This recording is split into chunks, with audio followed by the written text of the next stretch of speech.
जय श्री कृष्णा प्यारे मित्रों, स्वागत है आप सभी का मेरे YouTube चैनल लड्डू गोपाल वासु में। मित्रों, आज इस वीडियो में मैं लड्डू गोपाल जी की ऐसी कथा का वर्णन करूंगी जिसको सुनने के बाद यदि आप लड्डू गोपाल की सेवा पूजा कर रहे हैं तो उनके प्रति आपकी निष्ठा, आपकी सेवा, आपकी भक्ति और बढ़ जाएगी। यदि आप उनके भक्त नहीं हैं तो उनके प्रति आपकी भक्ति मन में जाग जाएगी। मित्रों, अब कथा में प्रवेश करते हैं। एक लड़की थी जो कृष्ण जी की अनन्य भक्त थी। बचपन से ही कृष्ण भगवान का भजन करती और भक्ति करते करते बड़ी हो गई। भगवान की कृपा से उसका विवाह भी श्री वृंदावन धाम में किसी अच्छे घर में हो गया। विवाह होकर पहली बार वृंदावन गई, पर नई दुल्हन होने से कहीं जा न सकी और मायके चली गई। और वो दिन भी आया जब उसका पति उसे लेने आया। मित्रों, अपने पति के साथ फिर वृंदावन पहुंच गई। पहुंचते पहुंचते उसे शाम हो गई। पति वृंदावन में यमुना किनारे रुककर कहने लगा, देखो शाम का समय है, मैं यमुना जी में स्नान करके अभी आता हूँ। तुम इस पेड़ के नीचे बैठ जाओ और सामान देख रेख करना, मैं थोड़े ही समय में आ जाऊंगा। यही सामने ही हूँ, कुछ लगे तो मुझे आवाज दे देना। इतना कहकर पति चला गया और वो लड़की बैठ गई। अब एक हाथ का लंबा घूंघट निकाल रखा है क्योंकि गांव है, ससुराल है, और वहीं बैठ गई। मन ही मन विचार करने लगी कि देखो ठाकुर जी की कितनी कृपा है, उन्हें मैंने बचपन से पूजा है और उनकी कृपा से मेरा विवाह भी श्री धाम वृंदावन में हो गया। मैं इतने वर्षों से ठाकुर जी को मानती हूँ, परंतु अब तक उनसे कोई रिश्ता नहीं जोड़ा। फिर सोचती है ठाकुर जी की उम्र क्या होगी, लगभग 16 वर्ष के होंगे। मेरे पति 20 वर्ष के हैं, उनसे थोड़े से छोटे हैं, इसलिए मेरे पति के छोटे भाई की तरह हुए और मेरे देवर की तरह। तो आज से ठाकुर जी मेरे देवर हुए। अब तो ठाकुर जी से नया संबंध जोड़कर बड़ी प्रसन्नता हुई और मन ही मन ठाकुर जी से कहने लगी, देखो ठाकुर जी, आज से मैं तुम्हारी भाभी हूँ और तुम मेरे देवर हो। अब वो समय आएगा जब तुम मुझे भाभी भाभी कहकर पुकारोगे। इतना सोच ही रही थी कि तभी एक 10-15 वर्ष का बालक आया और उस लड़की से बोला, भाभी भाभी। लड़की अचानक अपने भाव से बाहर आई और सोचने लगी, वृंदावन में मैं तो नई हूँ, ये भाभी कहकर कौन बुला रहा है। नई थी इसलिए घूंघट उठाकर नहीं देखा कि गांव के किसी बड़े बूढ़े ने देख लिया तो बड़ी बदनामी होगी। अब वो बालक बार बार कहता पर वो उत्तर न देती।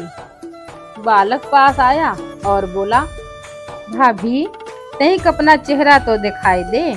अब वो सोचने लगी, अरे ये बालक तो बड़ी जिद कर रहा है, इसलिए कस के घूंघट पकड़कर बैठ गई कि बालक कहीं घूंघट उठाकर देख न ले। लेकिन उस बालक ने जबरदस्ती घूंघट उठाकर चेहरा देखा और भाग गया। थोड़ी ही देर में उसका पति आ गया। उसने सारी बात अपने पति से कही। पति ने कहा, तुमने मुझे आवाज क्यों नहीं दी।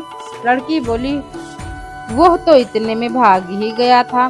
पति बोला, चिंता मत करो, वृंदावन बहुत बड़ा थोड़ी ही है, कभी किसी गली में खेलता मिल गया तो हड्डी पसली एक कर दूंगा, फिर कभी ऐसा नहीं कर सकेगा। तुम्हें जहाँ भी दिखे मुझे जरूर बताना। फिर दोनों घर गए। कुछ दिन बाद उसकी सास ने अपने बेटे से कहा, बेटा देख तेरा विवाह हो गया, बहू मायके से भी आ गई, पर तुम दोनों अभी तक बांके बिहारी जी के दर्शन के लिए नहीं गए। कल जाकर बहू को दर्शन करा कर ले आना। अब अगले दिन दोनों पति पत्नी ठाकुर जी के दर्शन के लिए मंदिर जाते हैं।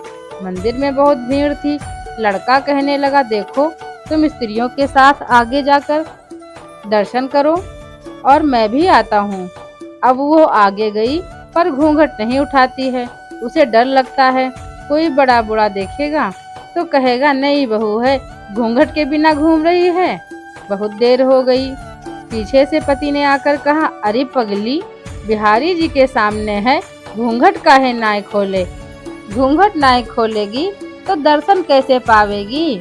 अब उसने अपना घूंघट उठाया और जो बांके बिहारी जी के ओर देखा तो बांके बिहारी जी की जगह वही बालक मुस्कुराता हुआ दिखा और एकदम से चिल्लाने लगी, सुनिए, जल्दी आओ जल्दी आओ, पति पीछे से भागा भागा आया और बोला, क्या हुआ? लड़की बोली, उस दिन जो मुझे भाभी भाभी कहकर भागा था वो बालक मिल गया है। पति ने कहा, कहाँ है? अभी उसे देखता हूँ। तो ठाकुर जी की ओर इशारा करके बोली, ये रहा, आपके सामने ही तो है। उसके पति ने जो देखा तो अवाक रह गया और वही मंदिर में ही अपनी पत्नी के चरणों में गिर पड़ा और बोला, तुम धन्य हो, वास्तव में तुम्हारे हृदय में सच्चा भाव ठाकुर जी के प्रति है।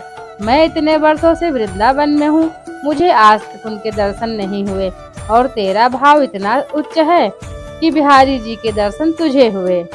बोलो भक्त और भगवान की जय। हे लड्डू गोपाल जी, हे बांके बिहारी जी, ऐसी ही कृपा आप अपने हर भक्तों पर बनाए रखना। अपनी कृपा दृष्टि अपने सभी भक्त जनों पर फेरते रहना प्रभु। मित्रों, ये थी भक्त और भगवान की सुंदर कथा।